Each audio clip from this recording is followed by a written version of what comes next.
So there you are. You get a little bit hot sometimes. Suddenly you can't sleep quite as well as you used to. And all those regular monthly cycles aren't so regular anymore. Is it menopause? It may be. What are the top symptoms that you need to know so that you know if you're in menopause? I'm Sarah Heiner, president of Bottom Line Publications, and this is our conversation with the experts, where we get the answers to your tough questions from our leading experts. Today, I'm talking to Dr. Holly Lucille. She's a leading naturopathic physician and expert in integrative medicine.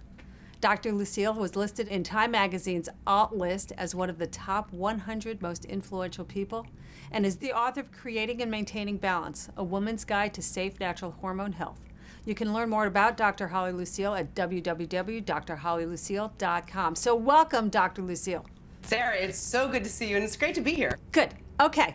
So let's jump right into it, because there these poor women are they having a bad day? What's going on? So what are I'll call it the 5 major symptoms that somebody should be alert to? Well, I have to say, as a practitioner, I've seen it, but everybody goes through this lovely, natural, normal process differently. But top 5, I would give you, they're called vasomotor symptoms, okay? So one would be hot flashes and night sweats. Maybe a little bit of memory loss, sort of, I call it losing a noun, person, place, or thing. You kind of can't think of it anymore. Sleep disturbances for sure. Vaginal dryness, the vasomotor symptoms. And mood. And mood swings, exactly, yes. All right, so you know what? Let's start first. Let's talk about memory. So as far as memory, is it that they just can't remember someone's name? What are the symptoms when you think it's menopause? And again, what are the symptoms when you really have to get it checked? I once heard somebody say to me, if you forget something and then you remember it 5 seconds later, that it's not, a serious Alzheimer's kind of issue. Correct. Yes, so it's a great question. The distinction, like I said, would be this dropping a noun. Like I was actually in a patient visit. This would be a perfect example. She was talking to me. I was getting back into her story and her health history. This is what she did. She said, it was in the 60s. It was at music festival. It was in New York. And we both looked at each other like this. Forever, both of us, for 6 minutes. Finished up the visit. I went outside to the front office, and I had my next patient sitting there. And I was like, Serafina, music festival, she said, Woodstock, and we went, Woodstock. So that is an example of this dropping a noun type of thing that is very common around menopause. Now, I unfortunately have an aunt that is actually into that situation where we needed to get it checked because we're leaving the stove on, okay? Really not remembering where she parked, not remembering how to turn the lights on. You'd really want to provoke getting that evaluated for sure. Okay. Great. So very important to get that distinction. Thank you.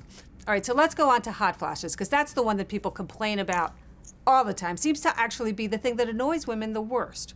So Yes. when does that become a real thing? Well, it becomes a real thing, and it becomes a real problem when it starts decreasing quality of life. And usually you end up getting into that situation if they're night sweats, because the night sweats will wake you up. And if you are not getting to sleep and staying asleep, you're not getting that restorative, reparative sleep, and you really start to suffer throughout your days. And so that becomes a big problem. So how do you know if it's a hot flash? When I had them, it was this whoosh of sweat that just started pouring out of every pore for like a minute or two, and then went away.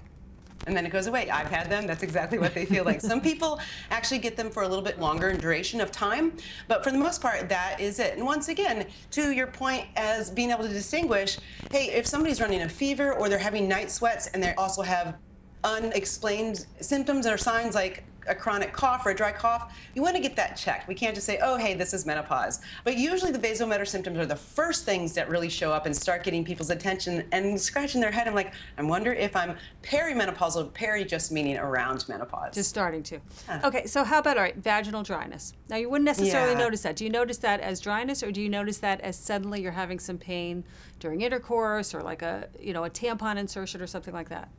Sure, many things can get your attention. Right. The pain during intercourse could be subsequent to the vaginal dryness, and usually that's the case. And once again, we're looking at all of these hormone receptor sites. And this natural phase, this normal life phase of menopause, we're having progesterone and estrogen and other hormones are involved, but they're starting to naturally decline. And so depending on your overall vitality and health, vaginal dryness can definitely be another symptom that you see around menopause. Okay. Now, sleep, is it a pattern that occurs versus, you got a lot on your mind? Like, is there a specific type of sleep interruption that occurs with menopause?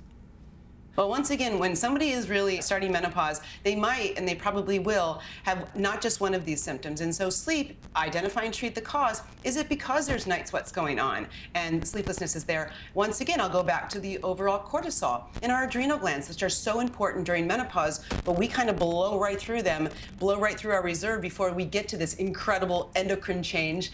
And what happens is cortisol also sets your sleep-wake cycle. So I call it sometimes people are having inappropriate nocturnal cortisol spikes. So cortisol is supposed to be low when we're sleeping, but if we've got a lot on our mind, if we haven't exercised or moved, but we're still stressed out during the day, sometimes these little cortisol spikes, they either keep you awake at night, not let you go to sleep, or you get to sleep and guess what? You wake up about 5 hours later, wide-eyed and bushy-tailed. It's too early to get up. Will good sleep hygiene patterns, habits like going to bed at the same time every night and things like that, try to minimize that? Absolutely. One of the things that we do when people are having sleep disorders, treat the least invasive methods first, right? Use those. And so definitely creating a good sleep hygiene environment, the things that we all know, even the light from the LED on your phone can disturb your pineal gland, your melatonin. And so sleep hygiene, absolutely number one, that you start to get that in shape. Gotcha. Okay, last one. So number 5 of 5, mood, which is actually probably one of the biggest and most difficult to identify are the mood changes. That's right, because a lot of people, especially in that time of our lives, got a lot going on. Usually a sandwich generation, right? Like for me, I have a huge full life here in Los Angeles, and my parents are 3/4 of the way across the United States, and they're not They're well. a plane right away. They're not around the corner. Yeah, exactly. They're on my mind all the time, and I actually have to fly back for a multitude of reasons for their life right now. And so there's a lot going on, and so there are financial issues, relationship issues, and so it's hard to identify, is this an intrinsic mood shift that I'm having because of menopause? Because if you go back in the Native American teachings, this is a metamorphosis. There's a pull inward, right? So here, though, in our modern day, we might think of that introspective pull as depression. One of the things I get really hyped up about is when we pathologize this process. Yes, people are uncomfortable. There are uncomfortable symptoms associated with menopause, but we've got to be able to honor the process as being a very normal hormonal change and then mitigate these symptoms for sure. I think that's a really important point, because how many women do I know that are running to the doctor looking to be medicated? And it really is important that this really is a process, and we're now moving on to the next stage and needing to deal with it. It's hard.